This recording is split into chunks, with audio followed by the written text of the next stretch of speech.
ampalaya. So ito pala yung white na ampalaya, talagang napakasiksik, at yung iniiwasan natin is yung insekto kumakagat, tinutusok sa loob, kaya nagkakaroon ng uod. So yung tawag nun is fruit fly, yung tumutusok dito mga ka-agri, fruit fly. Hello, good morning, good morning, good morning mga ka-agri, mga ka-farmers, for today's vlog, for today's ganap. Dahil meron daw ampalaya na white galing Taiwan.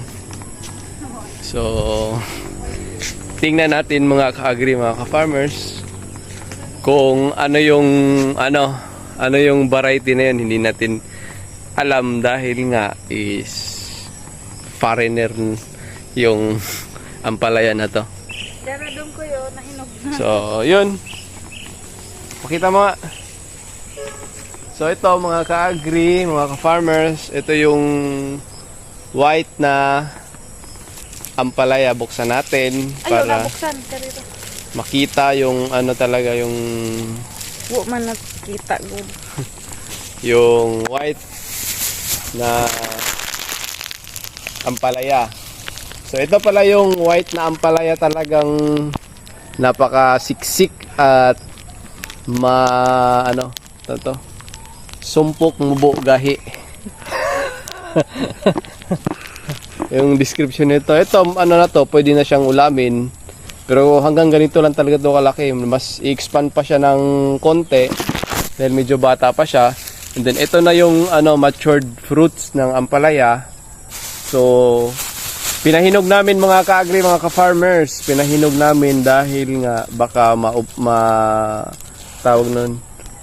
endangered species na kasi to sa Pilipinas, endangered species na. So kinakailangan naming pahinugin dahil itanim namin ulit for second generation, F3 ng tawag nito mga ka-agri. Tingnan natin kung ano pa yung resulta na ampalaya na to.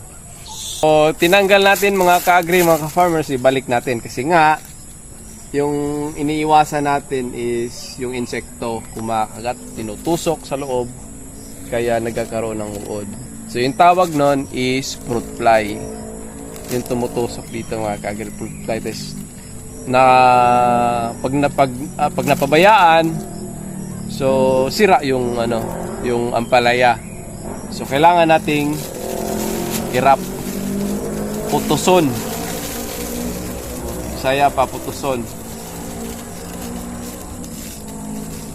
So ito, ganito.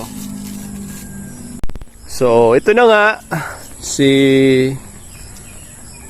Mrs. JTB.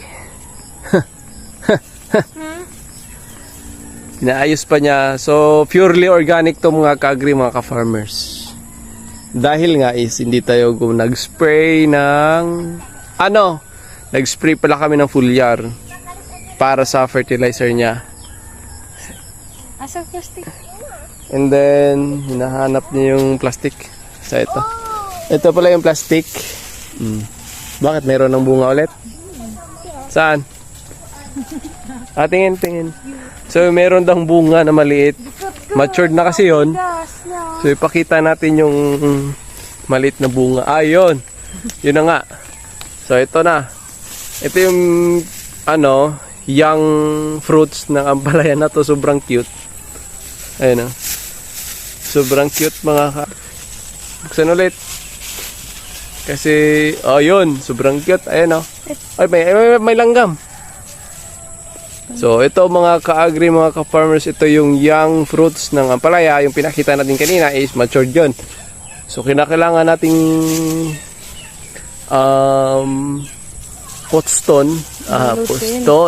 balutin ng mga silupin. Ganoon. Then meron pa yung isa, pakita ko. Yun. So yun, ayan, yan. Maliit, nasa taas. So ganyan kaliit yung yung young fruits ng ampalaya na yan. Kasi nga Taiwan made. Hindi made in China. Asa man? Taiwan made. Asa? Kita pa. Ayan Yung maliit. Halo, dyan ko kita. Then meron din kaming mga munggo, mga kaagri, ulam na munggo. So yun, maraming mga tanim dito kaya nga green na green. Kasi meron pang mga bata, mga untaga-bowlers yan. Yun, kaway-kaway. Ah, yun. So, hinahanap pa yung hindi nakita, pero nakikita ko. Tara na. Meron nga. Kita na ko. Mga batang darot.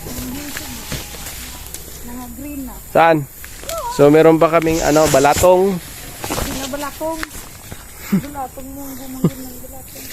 Ayun, mga munggo. Sitaw. Mga munggo. So, meron kaming balatong. Sitaw, bataw, patani. So, meron kaming mga balatong, mga ka-agri, mga ka-farmers, sitaw. Ito. Itong trellis na to. So, trivia ko lang mga ka-agri. Top trivia. So, trivia natin dyan is ito yung old stock natin na batong, sitaw. So, meron para hindi sayang yung trellis. So, nagpunla ulit dito. So, ito na siya. Paakyat na siya. Yung mga vines niya, paakyat na sa trellis. Maano na to, tatanggalin na. Kung mamamatay na, meron na siyang followers ulit. So, yun. Yan lang kasimple mga kagri dahil nga, yung na to, yung mga pananim to is garden kitchen. Kitchen garden pala. Kitchen garden ang tawag dito mga kaagri. So, yun. Hanggang dito na lang tayo mga kaagri, mga ka-farmers. Happy farming. Dong nga green na sa.